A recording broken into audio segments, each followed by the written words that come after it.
A data flow diagram is simply the context diagram from a technical perspective, where we start adding in data flows and data repositories. I'm going to open a blank diagram in my software modeling tool. Here, I'm using Lucidchart, but anything that allows you to connect different shapes with arrows works. And most modeling softwares have a data flow template or standard shapes that I'm actually going to use here. So I'll just open my data flow shapes.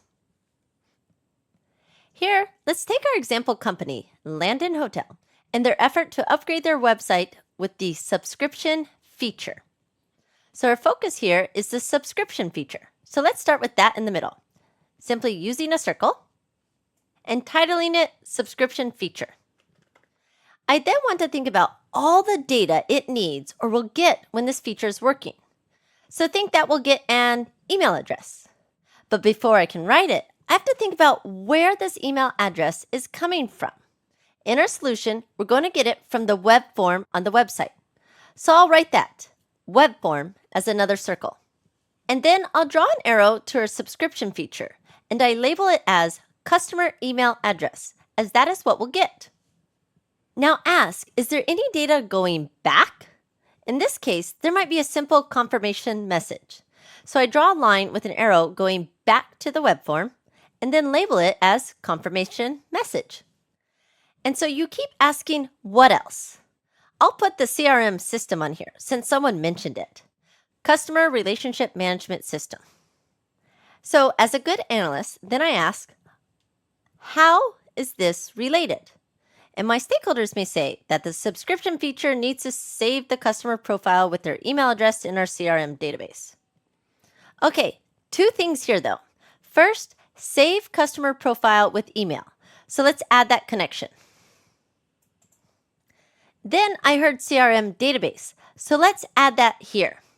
Because this is a storage location, not a function or system like our other circles, I'm going to use a box and label it CRM database.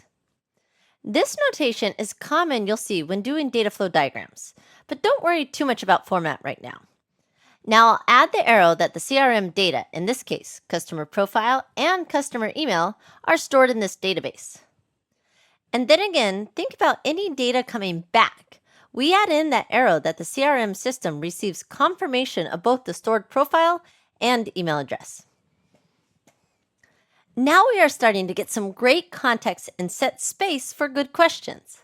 As seeing this, my stakeholders then might ask, what if the customer profile already exists? Remember, we want both current and future customers. So we can add in another line to update customer profile. And then as a customer, I want to see my profile and just update or confirm it. So the CRM system would return the current customer profile to user of this subscription feature.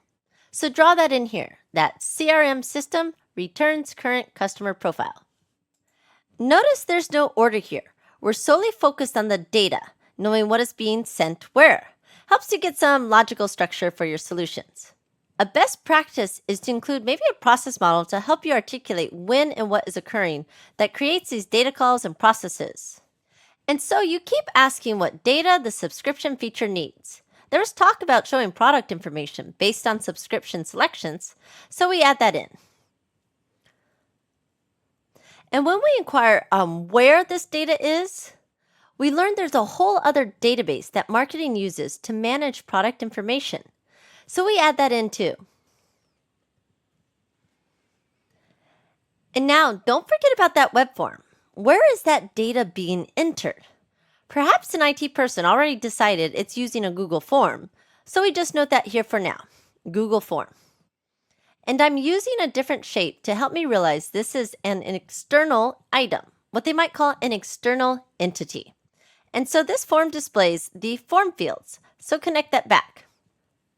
Now, we've got some great context on what data we need and where it resides to start getting a better grasp on what this subscription feature actually is and needs to look like that we can continue to work with as we deliver the final solution.